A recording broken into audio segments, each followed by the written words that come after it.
안녕하세요. 사연을 보내는 저는 30대 중반 여성이에요. 어느 바닷가의 작은 어촌 마을에서 태어나 바다와 함께 자란 저는 어부의 딸이자 바다의 딸이에요. 낡고 작은 어선 한 척의 선장인 친정 아버지를 도와서 직접 그물을 쳐 물고기도 잡고 배 위에서 밥도 짓고 즐거운 삶을 보내왔죠. 가난하고 힘든 날들이었지만 그럼에도 행복할 수 있었던 이유는 바다를 너무 사랑하기 때문이에요. 세상 모든 근심과 걱정 같은 것들을 그 넓은 품으로 모두 감싸 안아줄 것처럼 탁 트인 풍경을 사랑하기 때문이죠. 그런 저에게는 바다를 저만큼이나 사랑하는 남자친구가 있었어요. 이를테면 바다가 이루어주는 사랑인 셈이었죠. 매주 주말에 낚시를 하러 서울에서 우리 어촌으로 내려오는 총각과 우연히 만나 인연이 되었고 결국 결혼을 준비하게 되었어요. 비록 와이프들이 제일 싫어하는 취미 1순위가 낚시이지만 우리 커플은 바다를 사랑하는 마음이 서로 닮아 있어서 행복한 결혼 생활이 될 것 같았어요. 친정아버지도 신랑을 특별히 좋아하셔서 우리는 해외에서 인적이 드문 바다로 신혼여행을 떠나려는 생각까지도 닮았고 찰떡궁합이었죠. 하지만 저희 커플에게는 결코 넘을 수 없는 역경의 파도가 있었어요. 급하던 서울에서 직접 만든 수제 화장품과 향수를 파는 매장을 운영하는 예비 시모였어요. 물론 처음부터 결혼을 반대했던 건 아니에요. 결혼 허락을 받기 위해 서울에 있는 시댁에 처음 인사드리러 가던 날 저녁 식사 자리에 저를 초대한 귀부인 스타일의 예비 시모는 아버지로부터 이야기를 많이 들었다며 저를 아주 크게 반겨주었어요. 만나서 반가워. 나우철이 엄마야. 먼 길 오느라 힘들지는 않았니? 혹시 멀미라도 하면 어쩌나 걱정이 얼마나 되던지 귀한 손님을 멀리서 기다리게 하느니 요. 차라리 그쪽 지역으로 내려간다고 말할 걸 그랬나 싶기도 하고 괜찮습니다. 멀미 같은 것도 없었고요. 저가 먼저 찾아뵙고 인사를 드리는 것은 예비 며느리가 된 도리이기도 하고요. 어쩜 예의도 바르지. 그래. 잘 왔다. 잘 왔어. 이렇게 만나게 되어서 얼마나 반가운지 모르겠네. 반겨주셔서 감사합니다. 고마운 김에 뭐 하나만 살짝 물어봐도 되겠니? 그럼요. 당연히 궁금한 것들이 많을 테니까요. 그치. 안 그래도 아보한테 얘기를 들으면서 쭉 궁금했던 참이야. 듣자 하니 사돈 되실 분이 아주 젊을 적부터 어선을 경영하셨다지네. 바다에서 저처럼요. 태어나셨고 평생을 바다와 함께 살아온 어부입니다. 너무 걱정하지 마세요. 받아들인다는 사람들은 성격이 급하고 거칠다는 것은 일종의 편견에 불과합니다. 더구나 친정아버지는 딸자식을 사랑하고 가족 사랑이 매우 대단한 분이십니다. 그러면서 남편 같은 건 전혀 존재하지 않아요. 단지 사돈이 될 뿐이고 얼마나 예에 바르고 점잖은지 예로 반듯한 모습을 보면 훤히 차가울 때도 있고 어머 내 정신 좀 보세요. 육지 음식이 입에 맞을지는 모르겠지만 제가 직접 한번 차려봤어요. 식기 전에 먹자고 하는군요. 그날 저녁에 식사를 하며 많은 이야기를 나누었고 화기애애한 분위기는 상견례 날에도 이어졌어요. 예비 시모가 받은 일로 거칠어진 친정 아버지의 손을 꼭 잡아주며 다음과 같이 말했습니다. 일찍이 부인을 여의고 험한 바닷일을 하면서 귀한 딸을 혼자 키우느라 얼마나 많이 힘들었을지 몰라요. 딸을 이렇게 참을성 있게 잘 키워냈으니 누가 뭐래도 사돈은 훌륭한 아버지라고 믿어요. 그리고 저희와 친정 아버지에게 다시 한번 약속했습니다. 귀한 딸을 친정 엄마처럼 잘 보살피겠다고 사돈은 아무런 걱정이 없도록 하겠다고 약속했어요. 하지만 따뜻한 분위기는 그때까지였습니다. 어느 순간에는 누가 반대하고 말았는데 그렇게 사람을 좋아했던 시모가 한순간에 돌변할 수 있다고 하더군요. 부부가 해외의 인적 드문 바닷가로 신혼여행을 예약하며 마지막 결혼 준비를 마치던 날 시모의 바로 이 발언으로부터 시작되었어요. 시모는 친정의 경제력을 알리고 싶은 마음에서 우리의 결혼 준비가 너무 소박하다고 느꼈던 것 같아. 그냥 혹시나 해서 하는 말이니까 돈 욕심을 부린다거나 노예처럼 쓰지 말고 오해하지 말아야 해. 결혼은 원래 양가가 조율하면서 하는 것인데 너는 배움이 많은 존경받을 만한 사람이라고 할 수 있어. 부잣집 출신이니까 잘 배우고 자랐겠지. 부잣집도 어리둥절한 얘기를 하는 것이었고 그게 정확히 무슨 의미인지 내가 이해하지 못했었어. 심지어 뇌물을 줄 여지도 없이 예의 바른 시부모의 말씀을 이어받았어.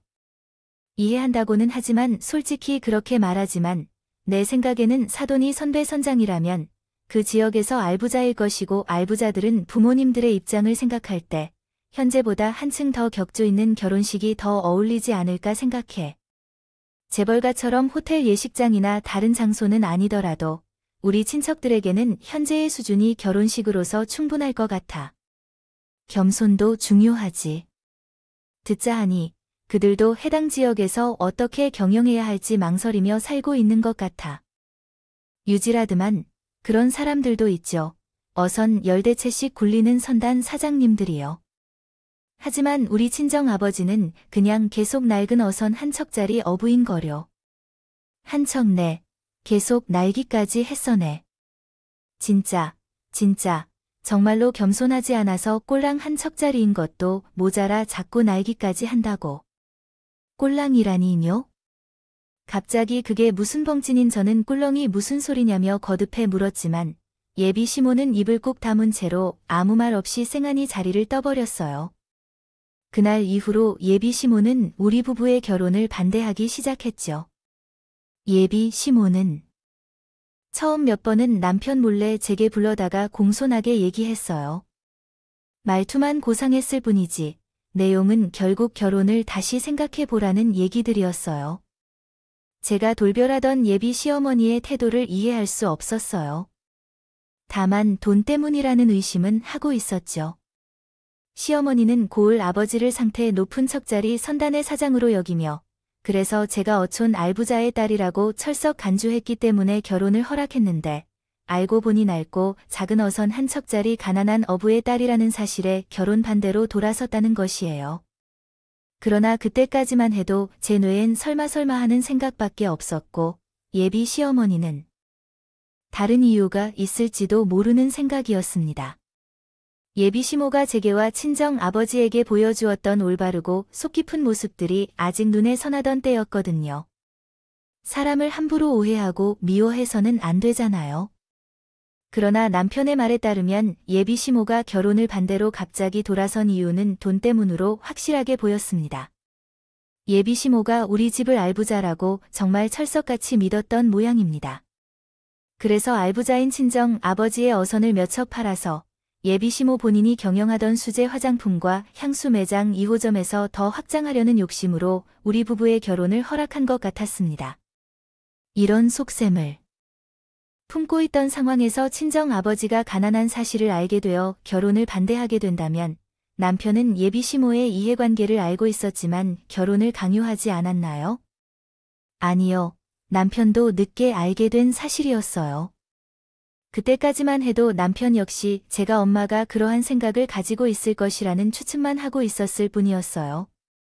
그러나 결혼 반대 의견이 나오자 예비 시모가 결혼을 반대하며 지금이라도 부잣집 여자를 만나라고 돈을 약속하며 행세하면서 남편도 예비 시모의 음모를 알리어 가게 됐다. 짐작만 하고 있었을 뿐이었죠. 제가 예비 시모가 결혼 반대로 갑자기 돌아선 이유는 돈 때문이라고 확신한 이유가 아주 간단해요. 저를 불러다 앉혀놓고 본인의 욕심에 동참해달라며 꼬드까지거든요. 솔직히 좀 많이 실망했다. 난 사돈될 자리가 번듯한 자리인 줄로만 철석같이 믿고 있었으니까. 솔직히 저도 많이 실망했어요. 친정이 가난하다는 이유 하나만으로 한순간에 돌아설 만한 인품이라고는 생각하지 못했거든요. 그래도 어쩌겠니? 벌써 청첩장도 다 돌렸겠다. 이제 와서 물을 수 있는 일도 아니고 말로는. 결혼을 다시 생각해보자고 했지만 속으로는 그게 아니었어. CM이 심정을 이해해주지. 한편 이해하기 어려운데 제가 신랑으로 소개한 적이 없었거든요. 혼자 알부자라고 믿다가 크게 실망한 적도 있고 혼자 결혼을 반대하는 어머니이신 분도 있으니까요. 너무 급하게 결정을 내리지 말고 처음부터 차근차근 대화를 나누는 게 좋겠군요. 결혼은 양가가 조율해서 하는 일이라는 게 내가 전에 했던 말이었잖아요.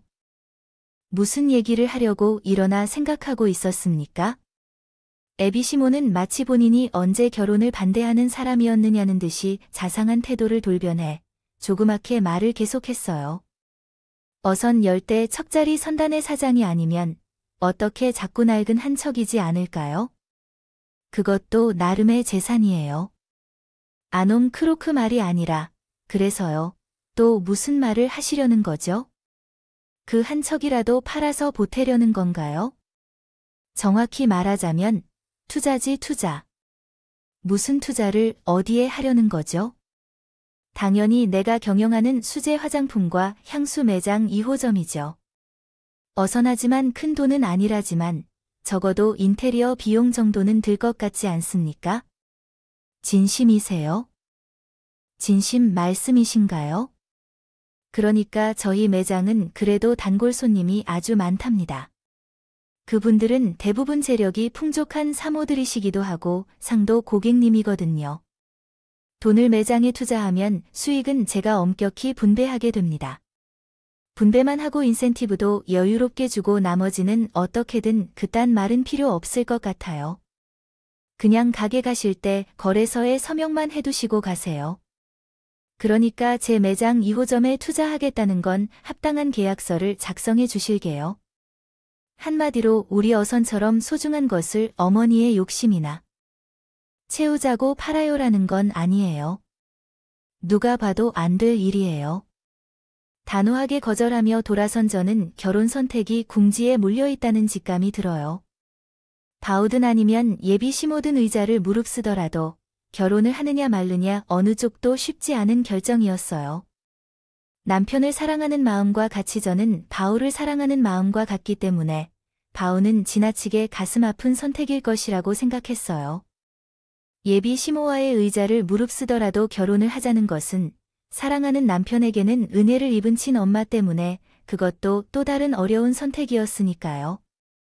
저희 집안으로부터 자기 매장 2호점을 위한 돈을 모을 수 없다는 사실에 깨달은 시모는 가난한 저를 며느리로 맞이하는 것보다는 차라리 결혼을 끊기로 결심한 모양이었습니다. 그 결심은 즉시 행동으로 나타났죠. 만약 결혼에 대해 생각할 시간이 필요하다면 연락이 끊어지자마자 시모가 직접 차를 몰고 저희 어촌을 찾아왔어요. 그렇게 강압적으로 찾아와 놓고 내게 이렇게 말하는 건 좋지 않아? 돈 같은 건 바라지 않는다고. 그냥 약속 2개만 해도 돼. 약속 2개만 하면 나도 결혼에 반대하지 않을 테니. 또 어떤 얘기를 하려는 거야? 분명히 신부와 함께 결정할 시간이 필요하다고 말했지. 그 생각을 도와주려고 온 거 아니겠어? 내게 너무 강압적으로 말하지 말고 내 이야기를 들어봐. 결혼식장 근처에도 오지 않았으면 더 좋겠어. 그것이 내 첫 번째 조건입니다. 무슨 말씀이세요? 사실이에요. 맞아요. 시댁 쪽 하객들 대부분은 우리 수제 화장품과 향수 매장의 단골 손님들이에요. 그 사모님들은 후각이 얼마나 예민한 분들인데 혼잡하지 않고 좋지 않은 향기를 풍기며 신부로 입장할 수는 없겠죠. 사모님들의 기분은 물론이고 신부의 남편들의 자리도 고려해야겠죠. 글쎄요, 좋지 않은 향기가 어떤 걸까요? 그 질문에 예비 시어머니는 주변을 둘러보는 어머니들의 반응을 살피며 말을 하지 않았어요. 장소가 바닷가 어촌마을이라는 점에서 실수로 어떤 말을 내뱉고 사태가 커질까 봐 걱정했을 것 같아요. 걱정하는 듯한 분위기였죠. 그때 사실 나는 시모가 말하는 영 좋지 않은 향기가 무엇인지를 명백하게 짐작하고 있었어요. 아니라 할 수 없이 왔다리 갔다리 하는 어민들의 시선을 오랫동안 살피던 예비 시모가 나에게 매우 신중하게 속삭였어요. 그 왜 있잖니? 바다 향기? 수산시장 냄새라고 표현해야 할지도 모르겠지만 뭔가 그와 같은 속삭임이었죠. 순간 자존심이 크게 상쳤어요. 그냥 받아들이는 사람들 전부를 무시하는 것이었거든요.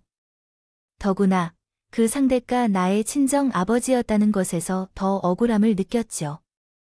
결혼식의 주요인이어야 할 그런데 결혼식장에서는 말하지도 말라니 그게 두문직인지 된장인지 여부를 대답할 가치도 없다고 생각한 나는 식적으로 자리를 뜨려야 할지 말아야 할지를 식물고 있었죠.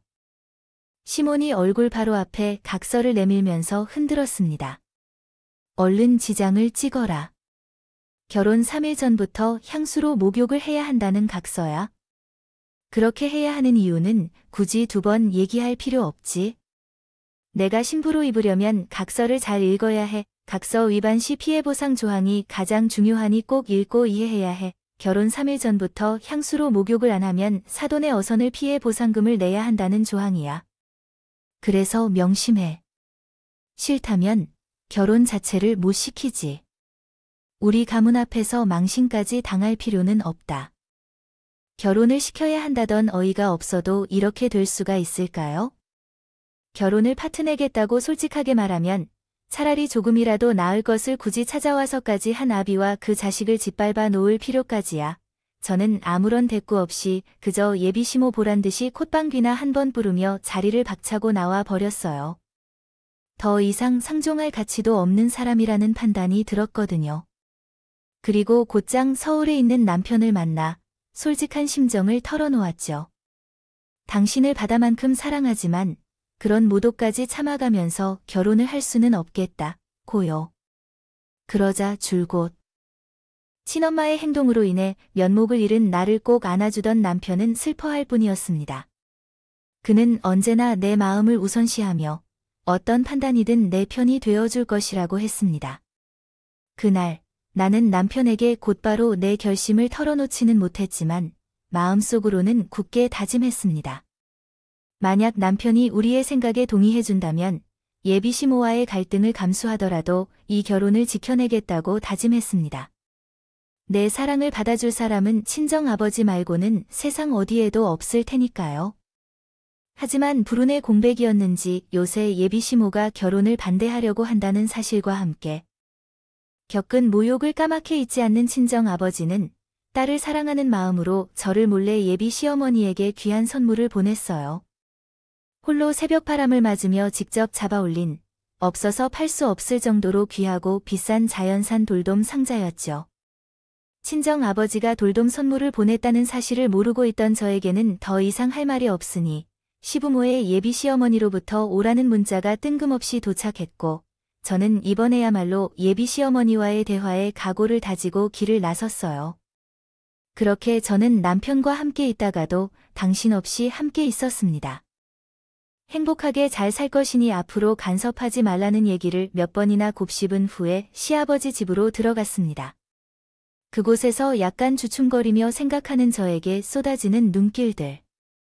그 눈길을 보내는 사람들은 눈치를 보았던지 모두가 예비 시어머니의 자리를 함께하는 매장 단골 사모님들이었어요. 그 자리는 예비 시어머니와 단골들이 함께하고 있는 식사 자리였습니다. 제가 상황을 파악한 순간 아버지가 어디 있다는지 역겨운 음식물 쓰레기를 남의 집에 함부로 버리는 등 그런 말도 안 되는 일을 하고 있었다는 걸 알았어요. 시어머니가 갑자기 그렇게 말하면서 음식물 쓰레기통에 무언가를 쏘아붙이더군요. 그때야 전 모든 상황을 이해했습니다. 친정 아버지께서 딸 자식을 사랑하는 마음으로 직접 잡아 직선물로 보내신 자연산 돌돔은 이를 예비시모가 쓰레기통에 버렸다는 사실과 저를 망신시키기 위해 의도적으로 꾸며낸 자리였다는 점까지 모두 너무나 복잡한 일입니다. 그 정성스럽게 한 일을 정말 어이없죠. 사람을 그렇게 멸시하는 이유는 하나뿐이죠. 저와 남편의 결혼을 비난하기 위해서였습니다. 저는 그 모욕을 참을 수 없어 행동으로 나타냈고 참지 못했습니다. 지금 이 행동이 어떤 행패인지 확인해보면 사람을 먼 곳에서 불러와 구경거리 삼아 망신을 주는 행동이 체면을 되찾게 한다는 뜻이에요. 그렇게 생각하십니까? 아닙니다. 오히려 쪽팔리는 일이지. 그쪽. 가난한 집안 딸이라고 자랑해도 유분수지? 어디서 본 건데 배운 적도 없이. 배운 게 없는 놈은 차라리 내가지. 그게 무슨 말인지 알아? 그냥 생선으로 보일지언정 그건 생선이 아니야. 딸을 아끼는 아버지의 정성이고 사랑일 뿐 그런 사랑을 쓰레기라고 생각하지 마. 역겨운 음식물 쓰레기. 착각하지 마. 당신은 그냥 단골 손님들 앞에서 자신의 얼굴을 낮추기만 하는 중이야. 너 일이 무례하니까, 일이 표독하니까 이렇게 광고하고 있어. 내가 한바탕 말해줄 때 예비시모는 그걸 단골 손님들 앞에서도 말하는데 너 콧방귀 싸줄 알았나? 그리고 그래서 또 단골 손님들도 보란듯이 주변 공기의 냄새를 맡아가며 이렇게 비아냥거리고 있었습니다. 잘난 척하는 시간이 있으면 환기 좀 시켜주지 그러니 난 지금 내가 무슨 선착장 같은 곳에 왔나 싶네요. 당신, 지금 말 다 했어요. 마을은 다 했지만 아직 한 방이 남아있지 않아요. 그렇게 또 비아냥거린 예비식모가 미리 만들어둔 향수 한 바가지를 집어들고는 저에게 물사대기를 할 것처럼 뿌렸던 순간 벌컥 현관문이 열리며 뒤늦게 헐레벌떡 다가온 남편이 제 앞으로 달려들어와서 예비시모의 향수 한 바가지를 대신 맞았습니다. 갑작스런 남편의 등장에 예비시모는 당황하고 남편은 떨고 있던 쟤를 달래기 시작했습니다. 그러더라고요. 이게 무슨 짓이야. 사람들까지 불러다 앉혀놓고 이게 무슨 주태냐고. 돈이 그렇게 좋아요. 아들이 사랑하는 여자 마음 짓밟아 놓아야 할 만큼 가난이 못마땅해요. 그러게. 여자를 잘 골랐어야지. 어디서 꼴랑 저런 걸 며느리감이라고. 잘못을 했으면 들어가서 얌전히 반성이나 하고 있어. 이놈아. 돈에 눈이 멀었어도 말은 똑바로 하자. 이 사람한테 엄마 같은 사람을 시어머니감이라고 드리는 게 진짜 내 잘못이야. 반성을 해야 된다면 내가 이 사람한테 엄마의 행동을 사과하고 반성해야지. 안 그래? 손님들 앞이야. 목소리 낮춰. 괜히 엄마 품위 깎아먹지 말고. 그 엄마의 놈이야. 내가 말하는 품이야. 저 사람들은 어떻게 생각하실 것 같아? 지금 엄마는 품위가 있다고 생각할 것 같아. 혼자서 잘 챙겨가면서 사세요. 난 이 사람과 결혼할 테니까. 우리가 결혼한 우리 부부가 사랑하는 앞날에는 엄마는 없을 거야. 그렇게 알아요. 결국 저와 남편은 예비시모와 의절을 했고 예비시모의 폐악체 속에서도 흔들림 없는 사랑을 확인한 우리는 결혼에 성공했어. 그렇게 부부가 된 우리는 예정대로 해외의 어느 인적지 바다로 신혼여행을 떠났어요. 바다를 사랑하는 부부다운 행선지였지. 거기서 작은 낚시배 한 척을 빌려받아가 선사하는 여유와 함께 행복한 시간을 즐기던 우리 부부였어. 앞으로 바다가 보낸 뜻밖의 선물이 도착했어요. 그 뜻밖의 선물은 바로 향유고래의 똥이었어요. 정식 명칭은 용연향이에요. 용연향은 최고급 향수 재료로 사용되는 자연산 원료예요. 바다의 황금이자 로또로도 불릴 만큼 극히 귀하고 소중한 것이에요. 그 가치는 동일 무게의 황금보다 훨씬 높은 가격을 갖고 있어요. 1kg당 한국 돈으로 환산하면 약 3천만 원의 가치를 지니고 있어요. 저희가 건져 올린 용연향은 30kg이었으며 합쳐서 약 15억 원의 가치를 갖고 있었어요. 바다의 딸인 저와 바다 애호가인 남편은 용연향을 한눈에 알아보았어요. 이게 꿈일지 현실일지 생각조차 못할 정도로 놀라웠어요. 아마도 바다를 사랑하는 우리의 마음에 보답을 해준 것 같아서 나는 바다가 하는 말이 아주 잘 들린다. 시어머니로부터 겪은 수모는 내가 다 품고 그러므로 파도와 함께 씻어줄 테니 너희는 그간의 마음고생을 다 떨쳐버리고 행복하게 살아라는 결혼 선물이라고 한다. 나도 그런 것 같아. 바다는 늘 사람들의 마음을 보듬어주는 존재니까. 그리고 고마워. 응, 선물은 바다가 줬는데 왜 나한테 고마워? 바다처럼 날 지켜주는데 고마워. 그래서 고맙고 앞으로 더 행복하게 살자. 당신과 바다와 함께 한 신혼여행은 용연향으로 만든 향수처럼 향긋하게 끝나고 저희 부부는요. 현재에서 용연향을 팔아 15억을 거머쥔 채로 귀국했습니다.